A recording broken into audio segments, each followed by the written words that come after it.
High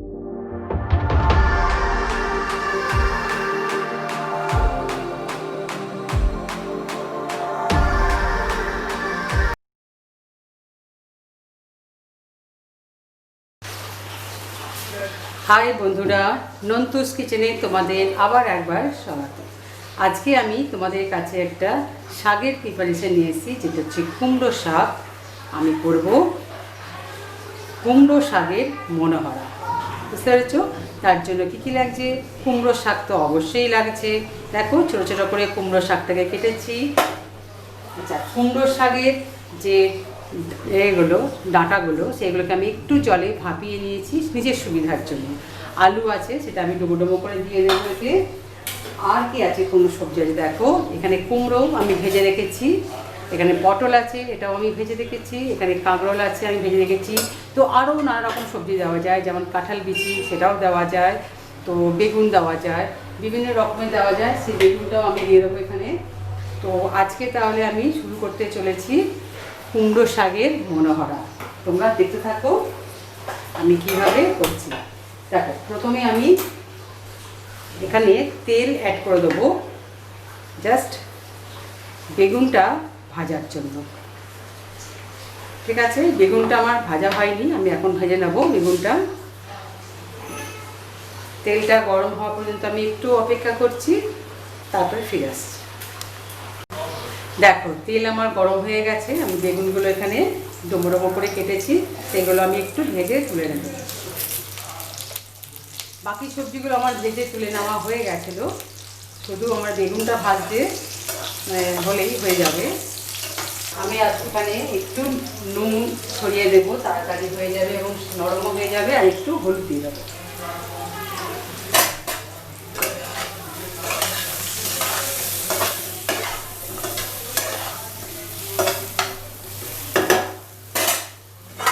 দিয়ে এটাকে আমি একটু চাপা দিয়ে হতে দেবো। বেগুনটা ভাজা হলে আমি আবার তোমাদের কাছে ফেরত আসছি। আচ্ছা, দেখো আমার বেগুনটা ভাজা হয়ে গেছে, এটাকে আমি তুলে নিচ্ছি।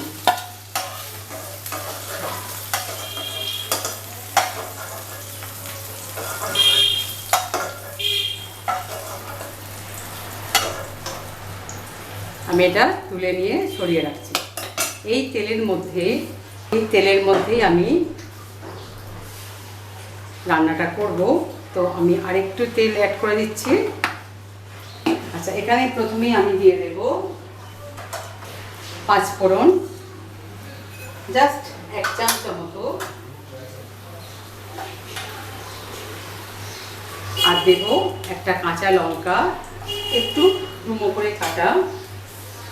তারপরে দেব রসুন কুচি, 3-4 টুকরো রসুন আমি একটু থেতো করে দিয়েছিলাম। এটা একটু ফোড়ন হওয়া পর্যন্ত আমি একটু ওয়েট করব।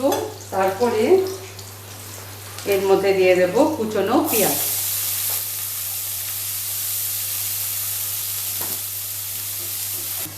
ততক্ষণ পর্যন্ত আমি ফিরে আসছি। পেঁয়াজটা আমার ভাজা ভাজা হয়ে গেছে। এর মধ্যে আমি এবার শাক যেগুলো ডুবো ডুবো করে কেটে রেখেছিলাম ওগুলো দিয়ে দেবো।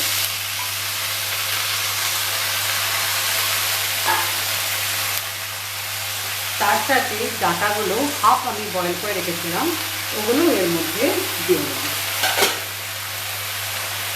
দিয়ে এর মধ্যে আমি নুন দিয়ে দেবো,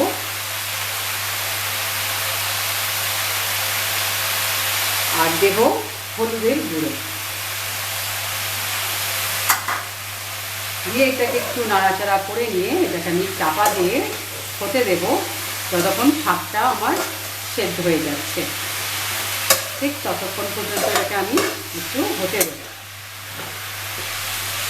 এর থেকে আস্তে আস্তে জল বার হয়ে আসবে, সেই জলেই শাকটা সেদ্ধ হয়ে যাবে।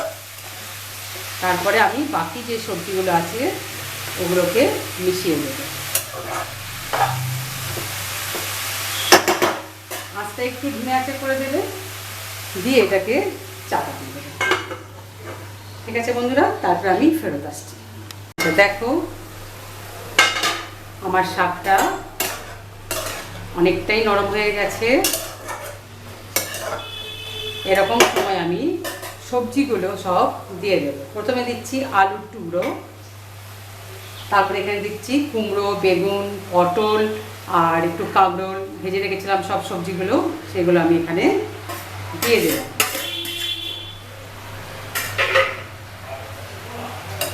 দিয়ে এর মধ্যে আমি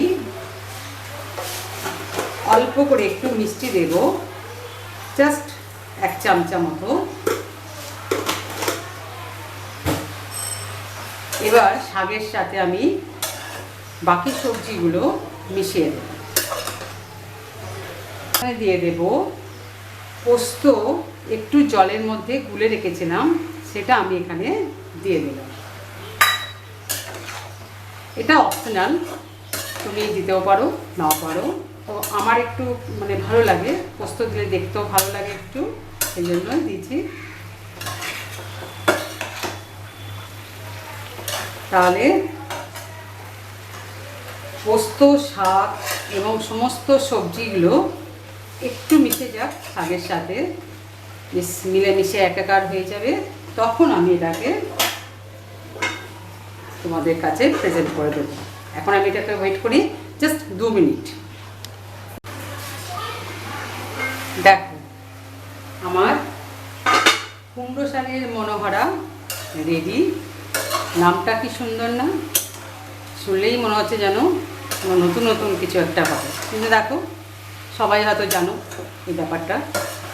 তো নামটা এমনভাবে দেবে যাতে সবাই যেন ভাবে কি দারুণ জিনিস একটা, এবং খুব শোনার আগেই সবাই বলবে আহা কি ভালো জিনিস, কী জিনিস বানিয়েছো, খেতে বসে দেখবে সারপ্রাইজ।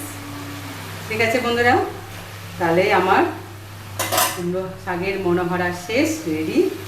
আমি এটা বন্ধ করে দিলাম, জাস্ট আমি ওপর থেকে একটু সর্ষের তেল ছড়িয়ে দিয়ে নামিয়ে দেবো, তাহলেই আমার কমপ্লিট।